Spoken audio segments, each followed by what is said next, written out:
आज की वीडियो में हम मोनोकल्चर यानी एक फसली खेती और पॉलीकल्चर यानी बहुफसली खेती के बारे में बात करेंगे और ये समझने की कोशिश करेंगे कि किस तरह की खेती हमारे लिए ज़्यादा कारगर है। राजश्रीज एवरीथिंगोपीडिया में आप सभी का स्वागत है। चैनल को सब्सक्राइब करके बेल आइकन क्लिक कर लीजिए ताकि आने वाले वीडियोस का नोटिफिकेशन आपको मिलता रहे। तो चलिए टॉपिक शुरू करते हैं। मोनोकल्चर यानी एक फसली खेती में किसान अपने पूरे खेत में एक ही तरह की फसल साल दर साल लगाता है। इस तरह की खेती में लोग भुट्टा यानी कॉर्न, सोयाबीन या गेहूं लगाना ज़्यादा पसंद करते हैं। किसान अपनी सबसे profitable crop same seed, pest control, machinery और सेम ग्रोइंग मेथड यूज़ करता है ताकि उसका ओवरऑल प्रोडक्शन इंक्रीज़ हो सके। जो किसान एक फसली खेती करते हैं उनकी नज़र में मोनोकल्चर पॉलीकल्चर्स के बजाय ज़्यादा प्रॉफिटेबल होता है और उनका ये सोचना होता है कि एक ही खेत में बदल बदल कर फसल लगाने से बेहतर है एक ही फसल पर ध्यान देकर ज़्यादा उत्पादन लिया जा सके।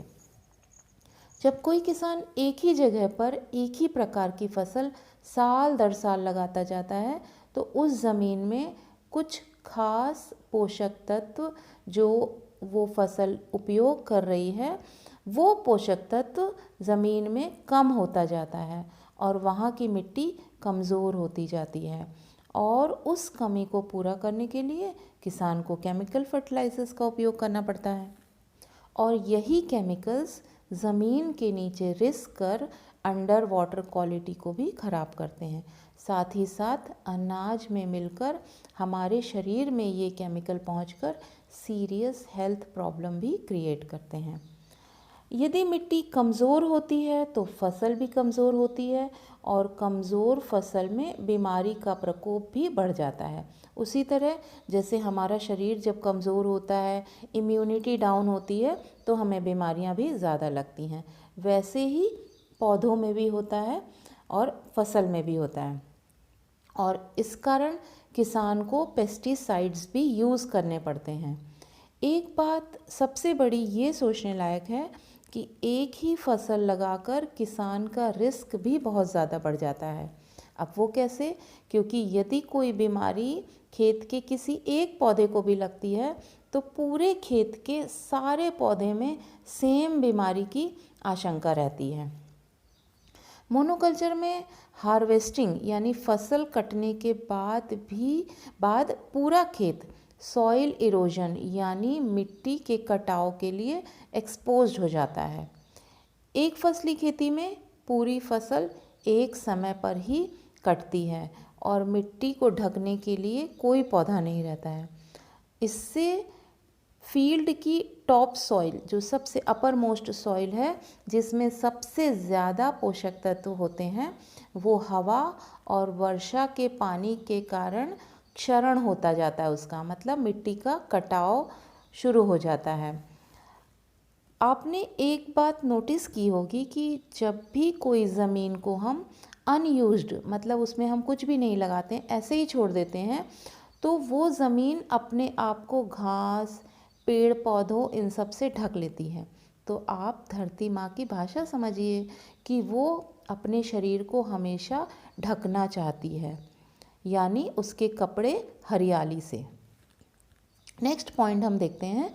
मोनोकल्चर में सिंचाई के लिए ज़्यादा पानी की आवश्यकता होती है क्योंकि एक साथ पूरी फसल कटने से टॉप सॉइल में मॉइस्चर मेंटेन करने वाले ज़रूरी पोषक तत्व बहुत कम हो जाते हैं यानी ज़्यादा सिंचाई के लिए ज़्यादा इलेक्ट्रिसिटी यूज़ करनी होती है यानी जेब पर भी भारी।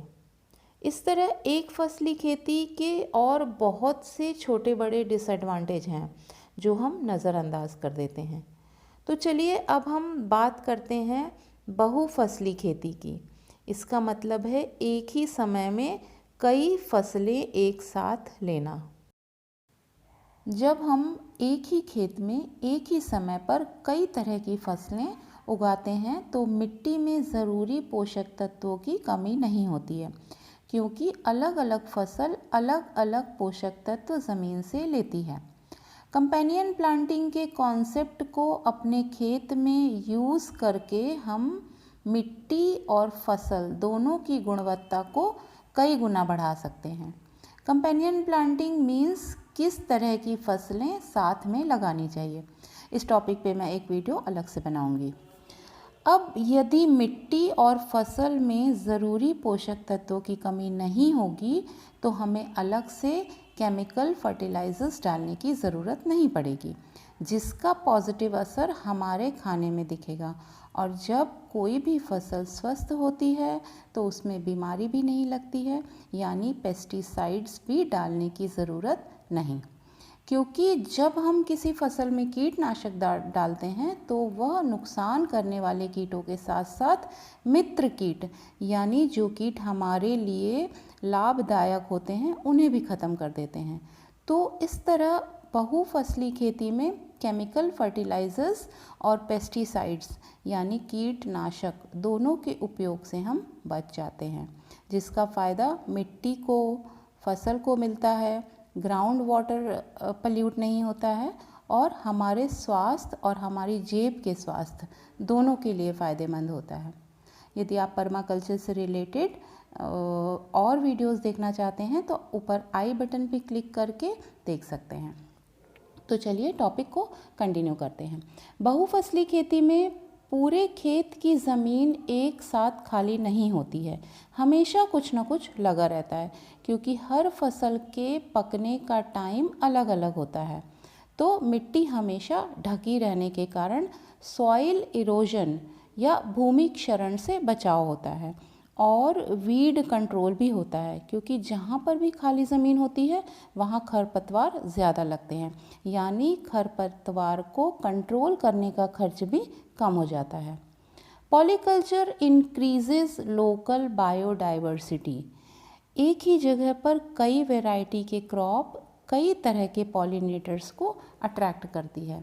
इससे एक अच्छा biological pest control system create हो जाता है।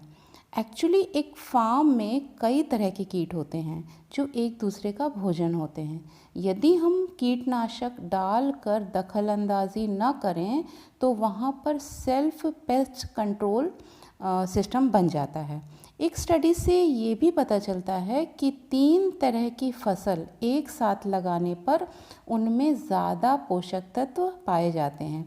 साथ ही साथ पेस्ट कंट्रोल और वीड कंट्रोल की ज़रूरत भी नहीं पड़ती है। पॉलीकल्चर फार्मिंग से किसान की इनकम स्टेबल और कंसिस्टेंट हो जाती है, क्योंकि किसान को किसी एक फसल पर निर्भर नहीं रहना पड़ता, साल भर कुछ न कुछ प्रोड्यूस होता रहता है। फाइनली मैं ये कहना चाहूँगी कि पॉलीकल्चर फार्मिंग ज़्यादा एफिशिएंट, इकोनॉमिकल और प्रैक्टिकल होती है। इसमें आप इकोलॉजिकल बैलेंस मेंटेन करते हुए प्रॉफिट गेन कर सकते हैं। तो चलिए आज का वीडियो हम यहीं पर ओवर करते हैं। अगले वीडियो तक के लिए बाय बाय।